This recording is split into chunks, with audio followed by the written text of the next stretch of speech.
The clinking of cutlery was the only sound breaking the silence. Michael sat at the edge of the dinner table, his posture straight, napkin folded carefully across his lap.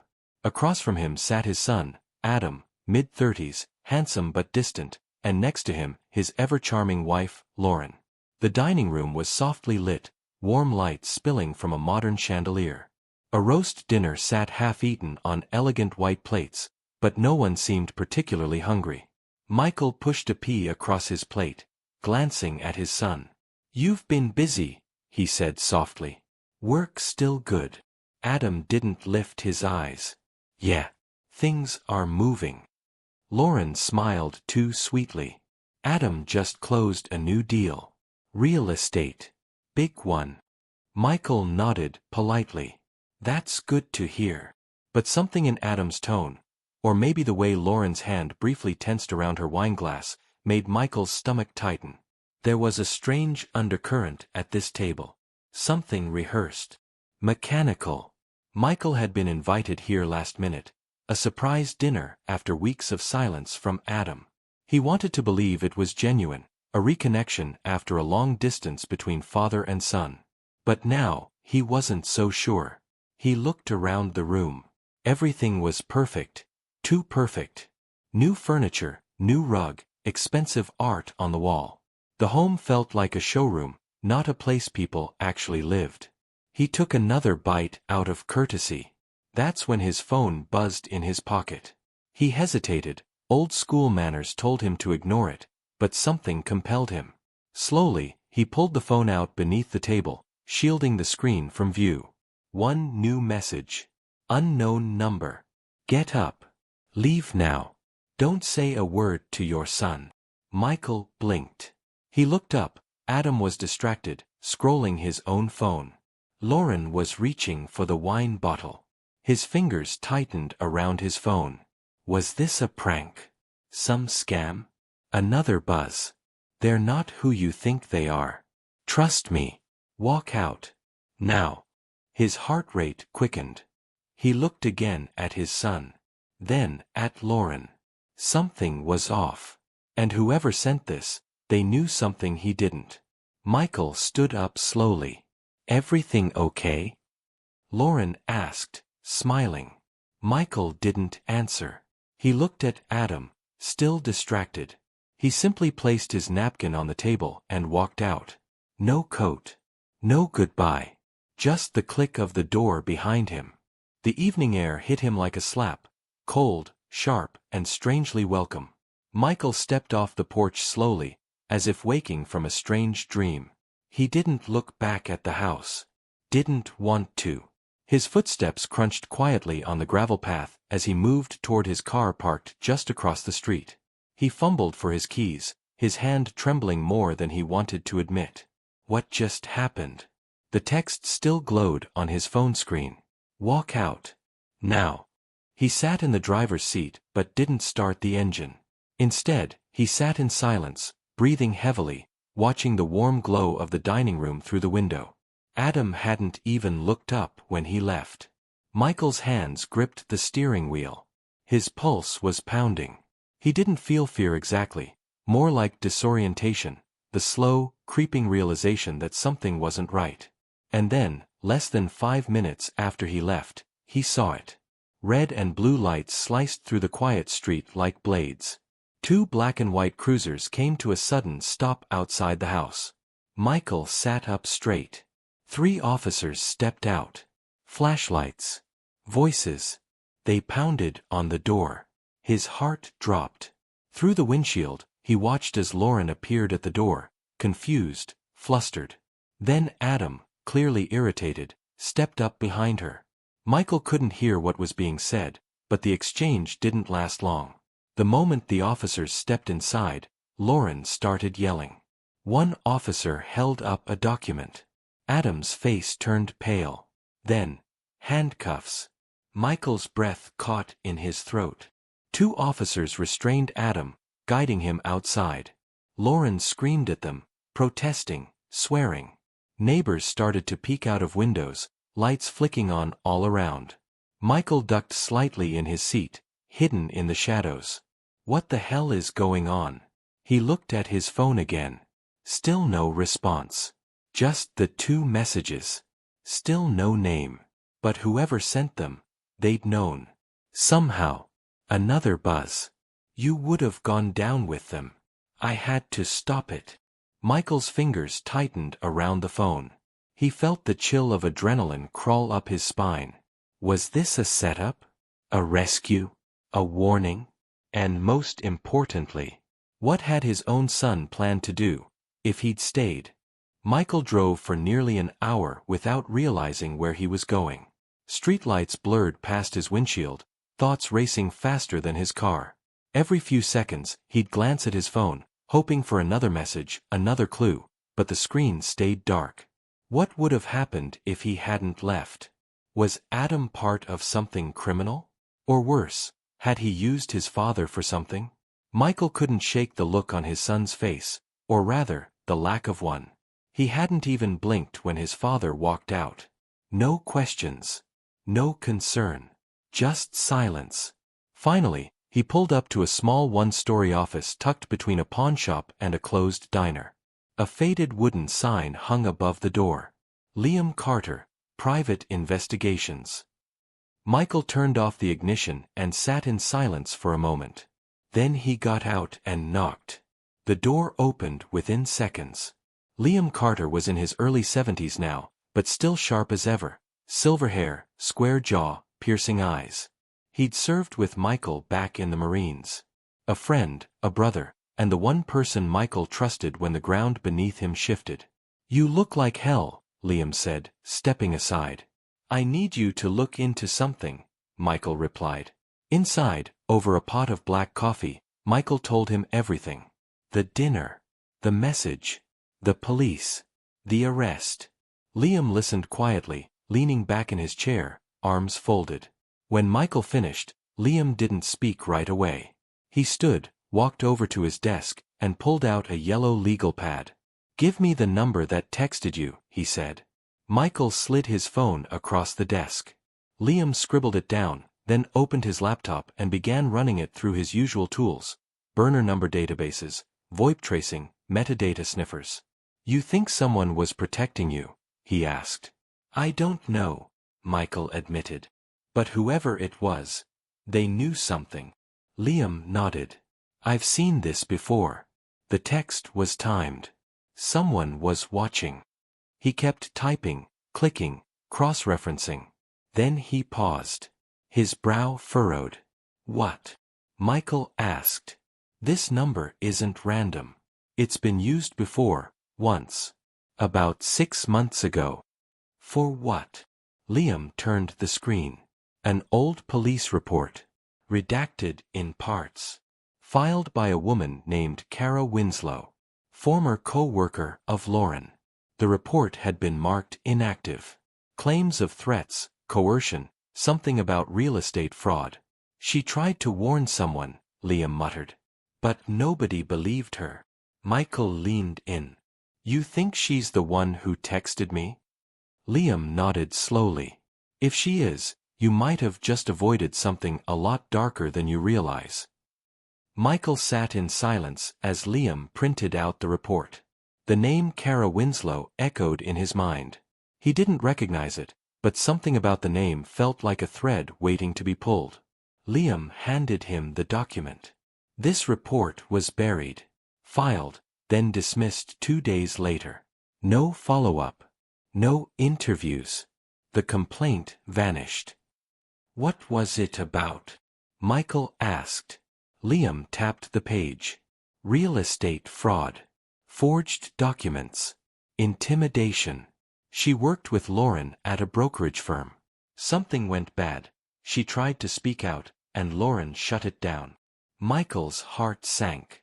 He remembered Lauren proudly saying she'd been helping Adam handle the paperwork on some new deals. "I think they were trying to take my house," he muttered. Liam looked at him. "Did you sign anything recently? Something that felt unnecessary?"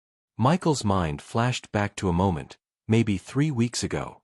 Adam had visited, unusually friendly, and asked Michael to sign something, just for tax clarity, he'd said. "I didn't read it," Michael admitted, shame creeping into his voice.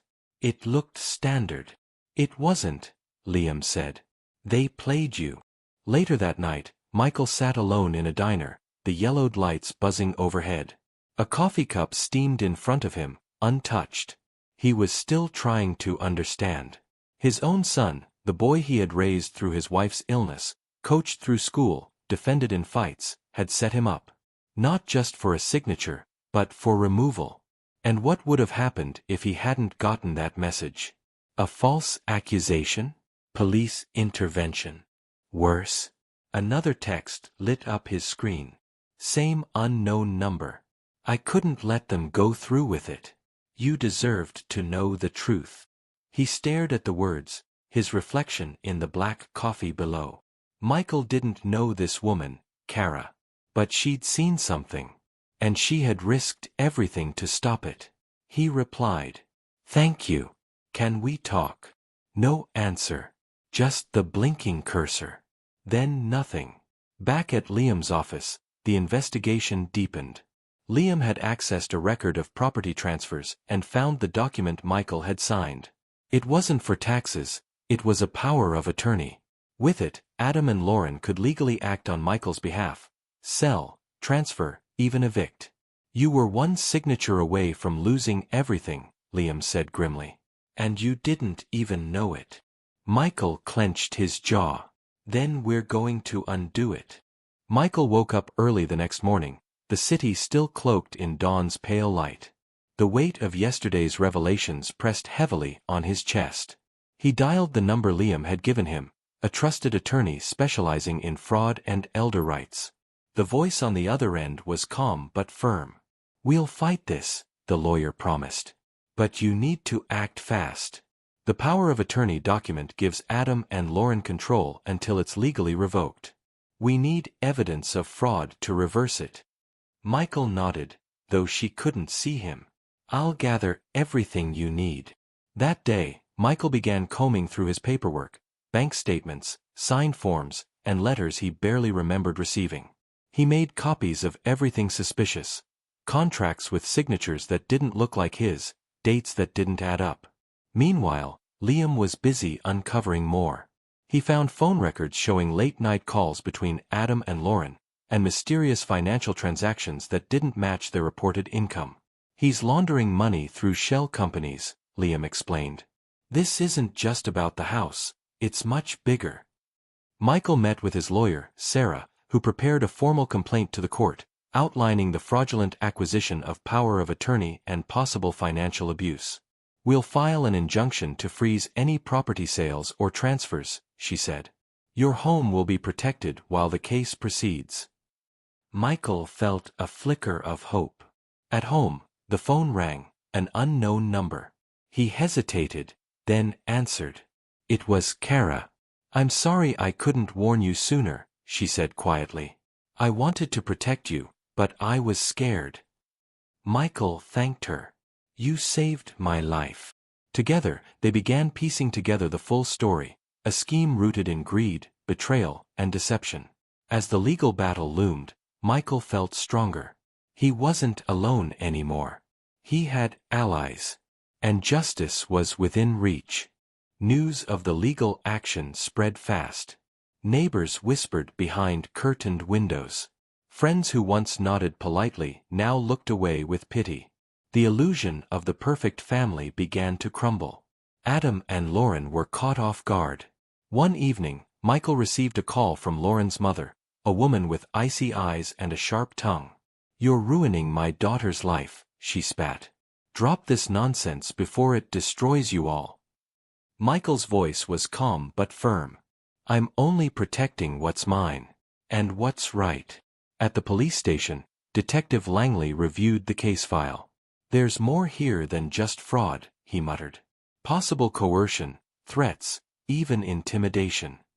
He contacted Michael to share new findings, suspicious financial activities tied to Adam's business partners, and phone records indicating a cover-up. Michael felt vindicated. The pieces were falling into place. Meanwhile, Adam's confident facade cracked. At home, arguments erupted. Lauren accused him of dragging their lives into chaos. "I'm doing this for us," he argued. "You just don't see the bigger picture." But the stress weighed heavy. One night, after a bitter fight, Adam stood alone in the empty house, staring at the walls that might soon no longer be his.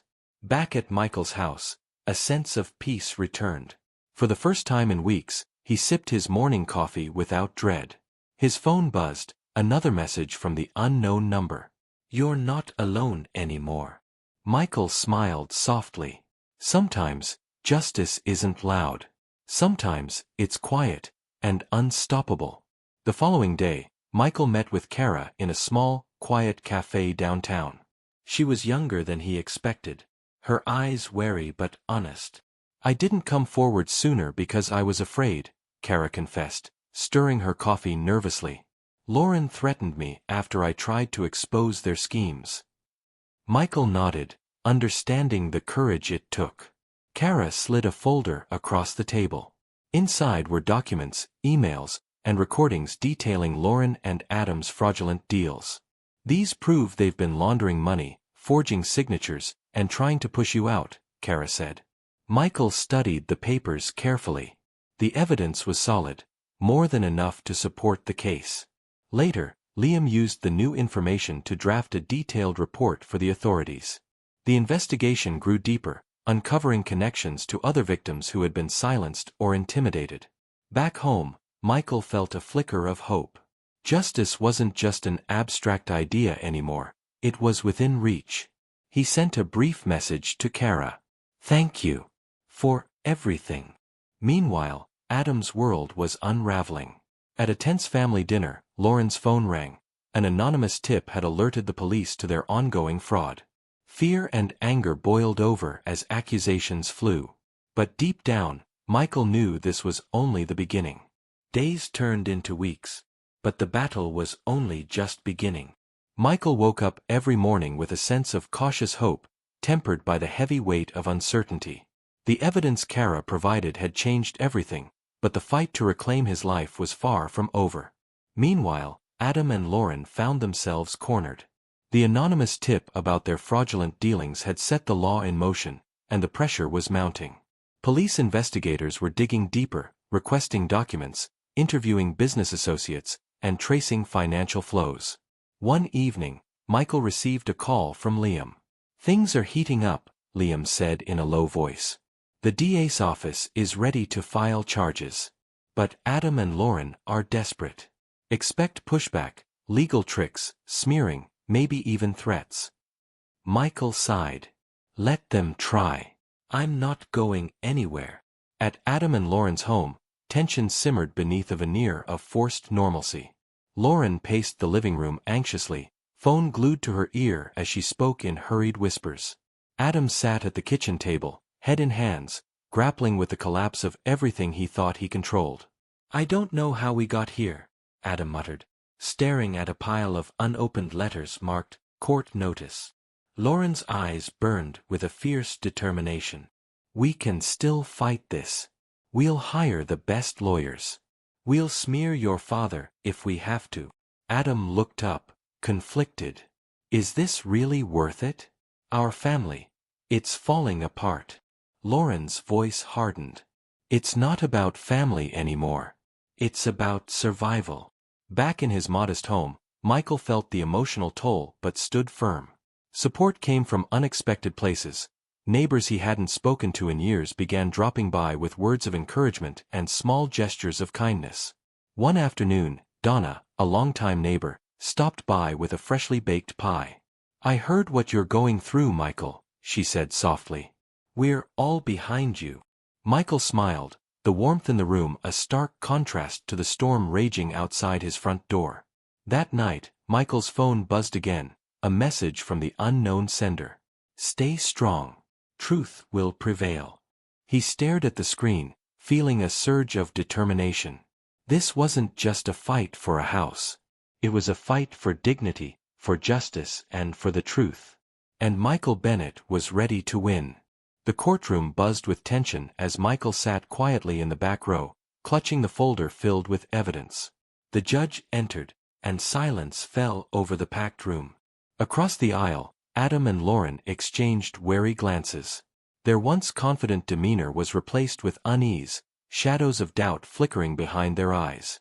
The prosecutor began outlining the case: forged documents, financial deception, and attempts to illegally seize Michael's property. Witnesses were called, including Kara Winslow, whose testimony cut through the courtroom like a knife. "I tried to warn them," Kara stated firmly. "But they refused to listen. Their greed knew no limits." Michael watched as Adam's face paled, Lauren's lips pressed into a tight line. Outside the courthouse, reporters swarmed, eager for details. Cameras flashed, microphones thrust forward, but Michael kept his head high, refusing to speak. This was his battle, fought quietly but with unwavering resolve. That evening, as Michael returned home, his phone buzzed again. Another message from the mysterious sender. "They're cracking. Stay vigilant." Michael's thoughts raced. The sender had become an unseen guardian, a silent force in his corner. Back at Adam and Lauren's house, the pressure was unbearable. Arguments turned to shouting matches. Lauren accused Adam of weakness. Adam blamed her for dragging their lives into ruin. In a moment of desperation, Adam reached out to a lawyer known for dirty tactics. The plan was to dig up dirt on Michael, to undermine his credibility and turn the tide. But Michael was no longer alone. At Liam's office, a new lead emerged. Liam had uncovered evidence suggesting Adam and Lauren had attempted to intimidate witnesses, a dangerous move that could backfire spectacularly. "We're ready," Liam said. "They don't know what's coming." That night, Michael sat by his window, the city lights shimmering outside. He thought about the long road ahead, the battles yet to fight. But deep down, he knew one thing: truth and justice were on his side. The courtroom battle intensified with each passing day. Michael sat through endless hearings, watching as the truth slowly chipped away at the carefully constructed facade of his son and daughter-in-law. But then came the unexpected. During a recess, Michael's lawyer, Sarah, approached him with a folder heavy with documents. "We've got something new. A witness who's willing to talk, someone who's been scared to come forward until now." Michael's heart quickened. "Who?"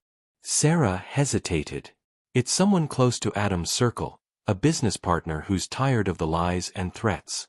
They have emails, recordings, everything we need."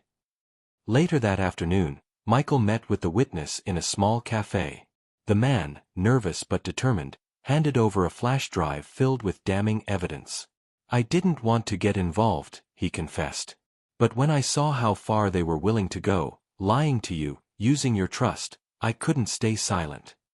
Michael thanked him, a mixture of relief and sorrow washing over him. The betrayal ran deeper than he'd imagined. Back at the courthouse, the prosecution unleashed the new evidence. The courtroom gasped as emails revealed secret conversations, plans to forge signatures, and even attempts to bribe officials. Adam's face twisted in anger, while Lauren's composure cracked visibly. That evening, Michael returned home exhausted but resolute. His phone buzzed once more. "Justice is closer than you think." Michael smiled faintly, the weight on his shoulders feeling just a little lighter. He looked out the window, the city's lights flickering like distant hopes. The battle was far from over, but now, the tide was turning. News of the new evidence spread quickly. The whispers in the neighborhood grew louder, no longer just rumors but a chorus of voices condemning Adam and Lauren's actions. Michael felt a shift. Neighbors who once avoided his gaze now nodded with respect and offered quiet words of encouragement. But Adam and Lauren were spiraling. One evening, Michael received an unexpected call from his daughter-in-law's mother. The woman's voice was cold, but less hostile than before. "Maybe we underestimated you," she admitted grudgingly. "This is getting serious." Michael replied calmly, "I'm only asking for what's rightfully mine." At home, Adam's frustration boiled over. Arguments with Lauren turned bitter and frequent.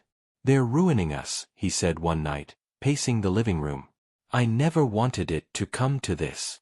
Lauren, exhausted but unyielding, snapped back, "We dug this hole ourselves." Meanwhile, Michael continued to build his case, supported by Liam and Sarah. They prepared for the final phase, the trial's decisive moments.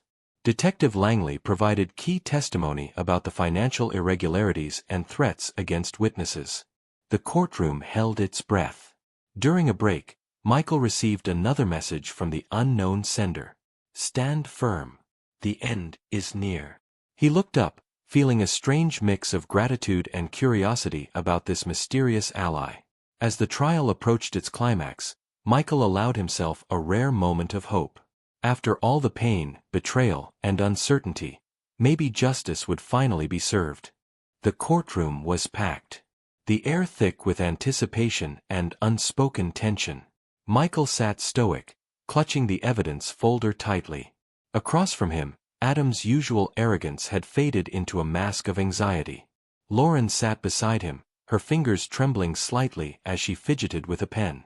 The prosecutor rose, delivering the closing argument with fiery conviction. "Ladies and gentlemen, what we have witnessed here is a blatant betrayal of trust. A son and his wife attempting to rob a man of his rightful home, his dignity, and his peace of mind. The evidence is overwhelming. We ask you to deliver justice." Adam's defense lawyer stood to reply, trying to poke holes in the testimony, but the cracks were too deep. Witness after witness had testified against them. The forged documents, the threats, the financial fraud, the truth was undeniable. Michael felt the weight of years lift slowly from his shoulders. He had fought through silence, through pain, through deception. And now, his story was heard. After hours of deliberation, the jury returned. The foreman spoke clearly, "We find in favor of the plaintiff, Michael Bennett." Relief washed over Michael. Tears he had held back streamed freely. Justice had been served. Later that evening, at home, Michael received one last message. "Truth wins. You're free." He smiled, looking out the window at the stars. Sometimes, the quietest battles bring the loudest victories. The days after the verdict felt surreal to Michael. The weight that had crushed him for months began to lift, replaced by a cautious hope for the future. Neighbors stopped by, offering handshakes, hugs, and apologies for their earlier silence. The community was beginning to heal, and Michael found himself at the center of a quiet but growing circle of support. He walked through his home, each room telling a story, memories of laughter, tears, and now, resilience. The walls no longer felt like silent witnesses to betrayal but pillars of strength. Michael knew the battle had changed him. He was no longer the passive man who'd quietly endured. He was a fighter, a man who had reclaimed his dignity and his life.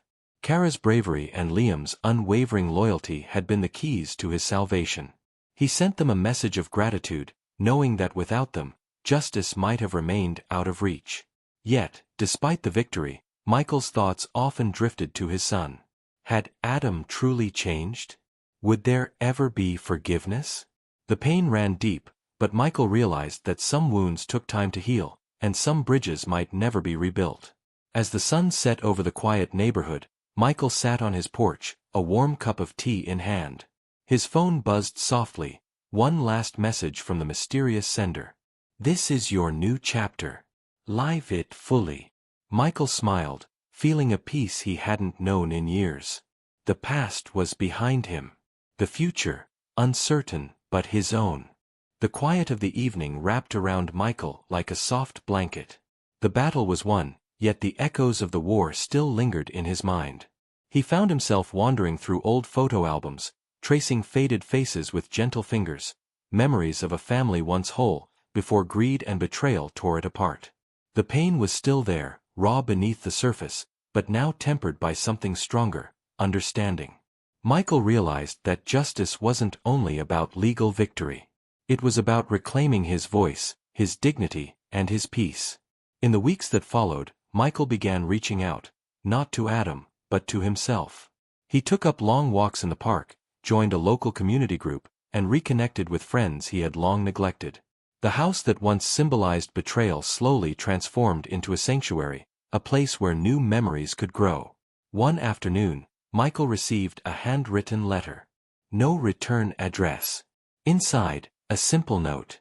Sometimes the hardest battles teach us the most. Keep living your truth.